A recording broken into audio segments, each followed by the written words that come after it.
1970 மற்றும் 1995க்கு இடைப்பட்ட ஆண்டுகளில் பிறந்தவர்கள் காலத்தின் திருப்பத்தில் சிக்கிய ஒரு தலைமுறை. ஒருபுறம் அவர்கள் கூகுளின் ஆதிக்கம் இல்லாத, ஸ்மார்ட் போன்கள் இல்லாத, சமூக ஊடகங்களின் நிழல் படியாத ஒரு உலகில் வளர்ந்தவர்கள். மறுபுறம் அவர்கள் நவீன தொழில்நுட்ப புரட்சியின் ஆரம்ப அறிகுறிகளை கண்டவர்கள்.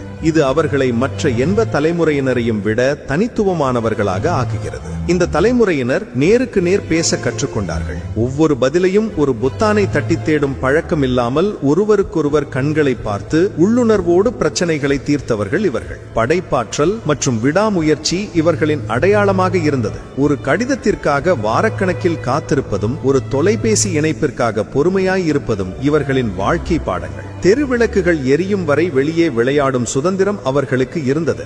உண்மையில் இந்த பூமியின் சிறந்த தலைமுறையாக அவர்கள் எப்போதும் இருப்பார்கள் என்பதில் சந்தேகமில்லை.